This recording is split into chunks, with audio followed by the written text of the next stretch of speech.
اعوذ باللہ من الشیطان الرجیم بسم اللہ الرحمن الرحیم۔ تمام دیکھنے اور سننے والوں کو السلام علیکم۔ آج کے ویڈیو میں ہم بات کریں گے کہ 70,000 مردے زندہ ہو گئے اور وہ کیسے ہوئے تھے۔ آج اسی بارے میں ہم بات کریں گے۔ یہ حضرت حزقیل علیہ السلام کی قوم کا ایک بہت ہی بڑا عبرت انگیز اور نصیحت آموز سبق واقعہ ہے، جس کو اللہ تعالیٰ نے قرآن مجید کی سورہ بقرہ میں بھی بیان فرمایا ہے۔ حضرت حزقیل علیہ السلام کون تھے، پہلے ہم یہ جان لیتے ہیں۔ یہ حضرت موسیٰ علیہ السلام کے تیسرے خلیفہ تھے جو منصب نبوت پر سرفراز کیے گئے تھے۔ حضرت موسیٰ علیہ السلام کی وفات کے بعد آپ کے خلیفہ حضرت یوشع بن نون علیہ السلام ہوئے، جن کو اللہ تعالیٰ نے نبوت عطا فرمائی۔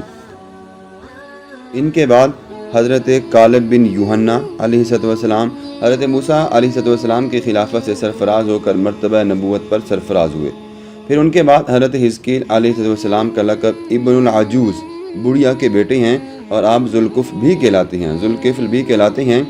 ابن العجوز کہلانے کی وجہ یہ ہے کہ یہ اس وقت پیدا ہوئے جب آپ کی والدہ ماجدہ بہت بوڑھی ہو چکی تھیں، اور آپ کا لقب ذوالکفل اس لیے ہوا کہ آپ نے اپنی کفالت میں لے کر 70 انبیاء کرام کو قتل سے بچا لیا تھا،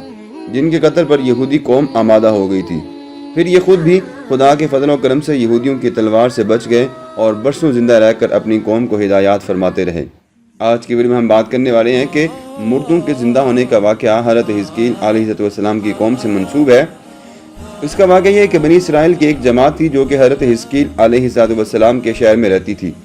شہر میں ایک بیماری پھیلی، طاعون کی وبا پھیل جانے سے ان لوگوں پر موت کا خوف سوار ہو گیا، اور یہ لوگ موت کے ڈر سے سب کے سب شہر چھوڑ کر ایک جنگل میں بھاگ گئے اور وہیں پہ رہنے لگے۔ تو اللہ تعالیٰ کو ان لوگوں کی یہ حرکت بہت زیادہ پسند نہیں آئی۔ چنانچہ اللہ تعالیٰ نے ایک عذاب کے فرشتے کو اس جنگل میں بھیج دیا، جس نے ایک پہاڑ کی آڑ میں چھپ کر اور چیخ مار کر بلند آواز سے یہ کہہ دیا کہ موتو، یعنی تم سب مر جاؤ۔ اور اس بھیانک چیخ کو سن کر کسی بیماری کے بغیر اچانک یہ سب کے سب لوگ مر گئے، جن کی تعداد تقریباً 70,000 بتائی جاتی ہے۔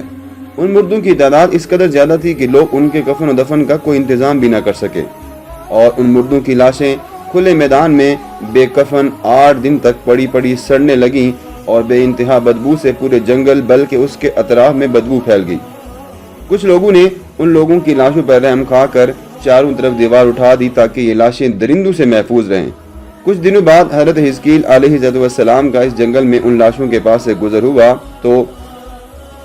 تو اپنی قوم کے 70,000 انسانوں کی اس موت کی ناگہانی اور بے کفن لاشوں کی فراوانی دیکھ کر رنج و غم سے دل بھر آیا۔ آپ دیدہ ہو گئے اور باری تعالیٰ کے دربار میں دکھ بھرے دل سے گڑ گڑا کر دعا کی کہ یا اللہ تعالیٰ، یہ میری قوم کے افراد تھے جو اپنی نادانی سے یہ غلطی کر بیٹھے کہ موت کے ڈر سے شہر چھوڑ کر جنگل چلے گئے۔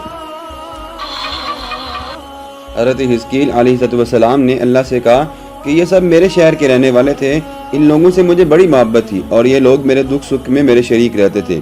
افسوس کہ میری قوم ہلاک ہو گئی اور میں بالکل اکیلا رہ گیا۔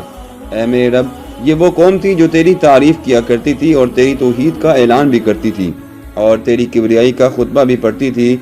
آپ بڑے سوز دل کے ساتھ دعا میں مشغول تھے کہ اچانک آپ پر یہ وحی اتر پڑی کہ اے حزقیل علیہ السلام، آپ ان بکھری ہوئی ہڈیوں سے فرما دیجئے کہ اے ہڈیوں، بے شک اللہ تعالیٰ تم کو حکم فرماتا ہے کہ تم اکٹھا ہو جاؤ۔ یہ سن کر بکھری ہوئی ہڈیوں میں حرکت پیدا ہوئی اور ہر آدمی کی ہڈیاں جمع ہو کر ہڈیوں کے ڈھانچے بن گئے۔ پھر یہ آواز آئی کہ اے حزقیل، آپ فرما دیجئے کہ اے ہڈیوں، تم کو اللہ کا یہ حکم ہے کہ تم گوشت پہن لو۔ یہ کلام سنتے ہی فوراً ہڈیوں کے ڈھانچوں پر گوشت چڑھ گیا۔ پھر تیسری مرتبہ یہ وحی نازل ہوئی کہ اے حزقیل علیہ السلام، اب یہ کہہ دو کہ اے مردو، خدا کے حکم سے تم سب اٹھ کر کھڑے ہو جاؤ۔ چنانچہ آپ کی زبان سے جملہ سنتے ہی 70,000 لاشیں ایک دم میں ناگہانہ یہ پڑھتے ہوئے کھڑی ہو گئی، سبحانک اللہم و بحمدک ولا الہ الا انت۔ پھر یہ سب لوگ جنگل سے روانہ ہو کر اپنے شہر میں آ کر دوبارہ آباد ہو گئے اور اپنی عمروں کی مدت بھر زندہ رہے، لیکن ان لوگوں پر اس موت کا اتنا نشان باقی رہ گیا کہ ان کے اور ان کے اولاد کے جسموں سے سڑی ہوئی لاشوں کی بدبو برابر آتی رہی، اور یہ لوگ جو کپڑا بھی پہنتے تھے وہ کفن کی صورت میں ہو جاتا تھا، اور قبر میں جس طرح کفن میلا ہو جاتا ہے ایسا ہی جو بھی یہ کپڑا پہنتے تھے وہ میلا ہو جاتا تھا۔ چنانچہ یہ اثرات آج تک ان یہودیوں میں پائے جاتے ہیں جو ان لوگوں کی نسل سے باقی رہ گئے ہیں یہ واقعہ مکمل تفسیر ساوی جلد 1 صفحہ نمبر 10 میں اور روح البیان میں مکمل تفصیلات کے ساتھ ذکر کیا گیا ہے، اور یہ عجیب و غریب واقعہ قرآن مجید کی سورۃ بقرہ میں اللہ تعالیٰ نے بھی بیان فرمایا ہے، جب اللہ تعالیٰ نے فرمایا أَلَمْ تَرَ إِلَى الَّذِينَ خَرَجُوا مِن دِيَارِهِمْ وَهُمْ أُلُوفٌ حَذَرَ الْمَوْتِ فَقَالَ لَهُمُ اللَّهُ مُوتُوا ثُمَّ أَحْيَاهُمْ إِنَّ اللَّهَ لَذُو فَضْلٍ عَلَى النَّاسِ وَلَكِنَّ أَكْثَرَ النَّاسِ لَا يَشْكُرُونَ۔ اے محبوب، کیا آپ نے ان لوگوں کو نہیں دیکھا جو اپنے گھروں سے ہزاروں کی تعداد میں موت کے ڈر سے نکل کر بھاگ گئے تھے؟ تو اللہ تعالیٰ نے ان سے یہ فرما دیا کہ تم سب مر جاؤ۔ پھر اللہ تعالیٰ نے انہیں زندہ فرما دیا۔ بے شک اللہ تعالیٰ لوگوں پر فضل کرنے والا ہے، مگر اکثر لوگ ناشکر ہیں۔ آج کی ویڈیو یہیں پہ ختم ہوتی ہے، لیکن اس ویڈیو سے ہمیں کیا سبق ملتا ہے یہ بھی ہم آپ کو بتاتے چلتے ہیں۔ نمبر 1 ہے، آدمی موت کے ڈر سے بھاگ کر اپنی جان نہیں بچا سکتا، کیونکہ اللہ تعالیٰ نے قرآن مجید میں دوسرے مقام پر بھی یہ فرمایا ہے کہ تم موت کے ڈر سے اگر مضبوط قلعوں میں بھی چلے جاؤ تو موت تمہیں یدرکہم الموت، موت تمہیں وہاں پہ بھی واقع ہو جائے گی، موت وہاں پہ بھی آ سکتی ہے۔ لہٰذا موت سے بھاگنا ہی بالکل بیکار ہے، کیونکہ موت اللہ تعالیٰ نے لکھ دی ہے اور وہ ایک وقت مقرر ہے جب اللہ تعالیٰ نے موت دینی ہو تو ہر انسان کو آ جائے گی۔ کل من علیہا فان کل نفس ذائقۃ الموت، ہر انسان نے، ہر نفس نے موت کا ذائقہ چکھنا ہے۔ اللہ تعالیٰ نے جو موت مقدر فرما دی ہے وہ اپنے وقت پر ضرور آئے گی، نہ ایک سیکنڈ اپنے وقت سے پہلے آ سکتی ہے اور نہ ایک سیکنڈ بعد میں آ سکتی ہے۔ لہٰذا بندوں کو یہ چاہیے کہ اللہ تعالیٰ کی رضا پر راضی رہ کر صبر و شکر کریں، اور خواہ کتنی ہی وبا کیوں نہ پھیل جائے، اطمینان اور سکون کا دامن اپنے ہاتھ سے نہ چھوڑیں،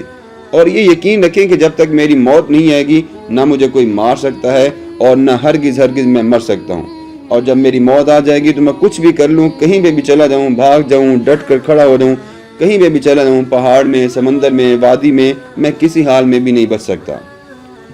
نمبر 2، اس آیت میں خاص طور پر مجاہدین کو یہ بھی ہدایت کی گئی ہے کہ جہاد سے گریز کرنا یا میدان جنگ چھوڑ کر بھاگ جانا ہرگز موت کو دفع نہیں کر دیتا۔ لہذا مجاہدین کو میدان جنگ میں دل مضبوط کر کے ڈٹے رہنا چاہیے، اور یہ یقین رکھنا چاہیے کہ میں ہرگز موت کے وقت سے پہلے نہ مر سکتا ہوں، نہ مجھے کوئی مار سکتا ہے۔ یہ عقیدہ رکھنے والا اس قدر بہادر اور شیر دل ہو جاتا ہے کہ خوف اور بزدلی کبھی اس کے قریب نہیں آ سکتی۔ اسلام کا بخشا ہوا یہی وہ مقدس عقیدہ ہے کہ جس کی بدولت مجاہدین اسلام ہزاروں کفار کے مقابلے میں تنہا پہاڑ کی طرح جم کر جنگ کرتے تھے، یہاں تک کہ فتح مبین ان کے قدموں کا بوسہ لیتی تھی، اور وہ ہر جنگ میں منصور ہو کر اجر عظیم اور مال غنیمت کی دولتوں سے مالا مال ہو کر اپنے گھروں میں اس حال میں واپس آتے تھے کہ ان کے جسموں پر زخموں کا کوئی نشان بھی باقی نہیں ہوا کرتا تھا، اور وہ کفار کے بڑے بڑے لشکروں کا صفایا کر دیتے تھے۔ شاعر نے اس منظر کی تصویر کرتے ہوئے یوں بھی کہا ہے، ٹل نہ سکتے تھے اگر جنگ میں اڑ جاتے تھے، پاؤں شیروں کو بھی میدان سے اکھڑ جاتے تھے، تو جسے سرکش ہوا کوئی تو بگڑ جاتے تھے، تیغ کیا چیز ہے ہم تو توپ سے لڑ جاتے تھے، نقش توحید کا ہر دل پہ بٹھایا ہم نے، زیر خنجر بھی یہ پیغام سنایا ہم نے۔ آج کی ویڈیو یہیں پہ ختم کرتے ہیں، نیکسٹ آنے والی ویڈیو تک اپنا خیال رکھیے گا، اللہ حافظ۔